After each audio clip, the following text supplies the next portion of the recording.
Hello friends, आज की video में हम बात करेंगे GSTR1 के नए ऑप्शन की। GSTR1 के अंदर एक नया ऑप्शन जो पहले इनेबल्ड नहीं था उसे इनेबल कर दिया गया है और उस ऑप्शन को इनेबल करने के बाद कौन सी सप्लाई है जो हम एंटर कर सकते हैं उसकी बात भी हम वीडियो में करेंगे। तो चलिए स्टार्ट कर लेते हैं वीडियो को। उससे पहले चैनल को ज़रूर सब्सक्राइब कर लीजिए ताकि सभी इंपॉर्टेंट अपडेट्स आपको मिलते रहें। तो चलिए हम चलते हैं GST पोर्टल पर और GST पोर्टल पर मैंने ओपन कर ली है अपनी GSTR1। GSTR1 ओपन करने के बाद हम जाते हैं B2B इन्वॉइसेस पर। B2B इन्वॉइसेस के लिए जब हम ऐड डिटेल्स पर क्लिक करेंगे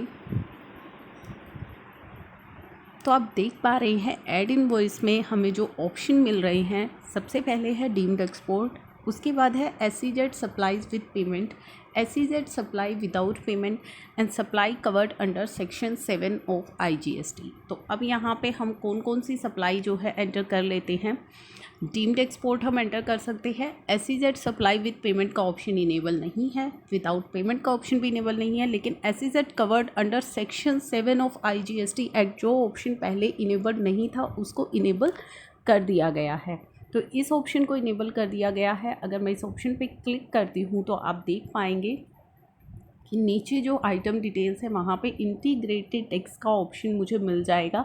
अगर आप इस ऑप्शन को डिसेबल कर देंगे और कोई भी इनवॉइस आप एंटर करेंगे तो वहाँ पे जो आपका टैक्स है वो CGST एंड IGST के अंडर चला जाएगा। अगर आप सेम स्टेट का आप यहाँ पे GST नंबर एंटर करते हैं तो CGST और SGST में आपका टैक्स जाता है।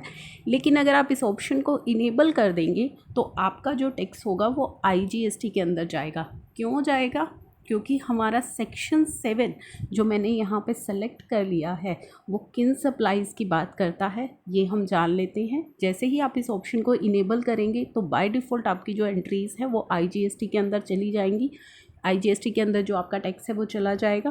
क्यों चला जाएगा? एक बार सेक्शन 7 देख लेते हैं कि सेक्शन 7 हमारा क्या कहता है। तो ये मैंने आपके सामने ओपन किया है सेक्शन 7। सेक्शन 7 हमारा बात करता है इंटर स्टेट सप्लाई की। तो अगर आप सेक्शन 7 वाले ऑप्शन को इनेबल करते हैं तो आपका जो टैक्स है वो ऑटोमेटिकली IGST के अंदर चला जाएगा।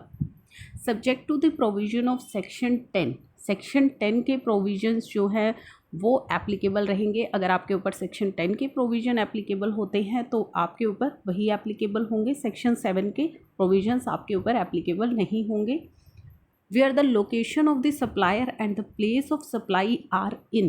तो सेक्शन 7 हमें कहता है अगर लोकेशन ऑफ सप्लायर और प्लेस ऑफ सप्लाई दो अलग अलग स्टेट्स में है, यानी कि एक स्टेट से दूसरे स्टेट में है, दो अलग अलग यूनियन टेरिटरीज़ में हो रही हैं, एक स्टेट एंड एक यूनियन टेरिटरी के बीच में हो रही है, तो ऐसे केस में उस सप्लाई को ट्रीट किया जाएगा supply of goods in the course of inter state trade off commerce, यानी कि उसे इंटर स्टेट सप्लाई माना जाएगा। तो अगर आप उस ऑप्शन को इनेबल कर लेते हैं, जो अभी ऑप्शन इनेबल हो गया है, अगर आप उस ऑप्शन को चूज़ कर लेते हैं और कोई भी एंट्री करते हैं तो आपका IGST के अंदर वो टैक्स चला जाएगा। नेक्स्ट अगर हम बात करें supply of goods imported in the territory of India till they cross the custom frontier of India shall be treated as supply of goods in the course of interstate trade or commerce। तो अगर आप कोई goods import करते हैं तो वो Indian custom frontier को cross जब तक करते हैं तब तक उसको IGST सप्लाई माना जाता है। तो यहाँ पे वो सप्लाई भी आपकी सेक्शन 7 में कवर होती है। अगर आपकी ऐसी कोई सप्लाई है तो आप उस ऑप्शन को चूज़ कर सकते हैं। Subject to the provision of section 12 supply of service. अब यहाँ पे जो वो कह रहा है सेक्शन 12 के provisions as it is applicable रहेंगे अगर आपके ऊपर होते हैं। तो supply of service where the location of supplier and the place of supply are in two different state, two different union territory, a state and a union territory. तो अब यहाँ पे कह रहा है सर्विस के बारे में कि अगर आपके ऊपर सेक्शन 12 के प्रोविज़न एप्लीकेबल होते हैं तो आपको उन्हें ही फॉलो करना है। अदरवाइज़ अगर आप सप्लाई ऑफ सर्विस हो रही है दो अलग अलग स्टेट्स के अंदर, एक स्टेट और यूनियन टेरिटरी के अंदर, दो यूनियन टेरिटरीज़ के अंदर, तो उसे inter state supply of service माना जाएगा।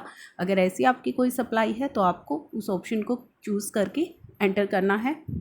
Supply of service imported into the territory of India shall be treated as supply of service in the interstate trade or commerce. तो अगर आप कोई सर्विस इंपोर्ट कर रहे हैं तो उसे भी इंटर स्टेट सप्लाई माना जा रहा है। सप्लाई ऑफ गुड्स और सर्विस और both where the supplier is located in India and the place of supply is outside India. अब ये बहुत ही इंपॉर्टेंट केसेस हैं जो यहाँ पे कवर होते हैं कि सप्लायर तो जो है इंडिया में लोकेटेड है, लेकिन प्लेस ऑफ सप्लाई जो है वो इंडिया से बाहर है, तो उसे भी इंटरस्टेट सप्लाई माना गया है। टू और बाय ए एसईजेड डेवलपर और ए एसईजेड यूनिट, अगर आपकी एसईजेड डेवलपर को सप्लाई हो रही है या उससे आप सप्लाई ले रहे हैं, या फिर एसईजेड यूनिट को सप्लाई हो रही है या उसको आप सप्लाई कर रहे हैं, तो उसे भी इसी के अंदर कवर किया गया है। In the taxable territory not being and intra state supply and not covered elsewhere in the section, तो सेम टेरिटरी के अंदर हो रही है लेकिन वो इंट्रा स्टेट सप्लाई नहीं है। Shall be treated at as supply of goods और सर्विस और both in the course of interstate और कॉमर्स। तो यहाँ पे इन सभी सप्लाईज को कवर किया गया है इंटर स्टेट सप्लाई के अंदर।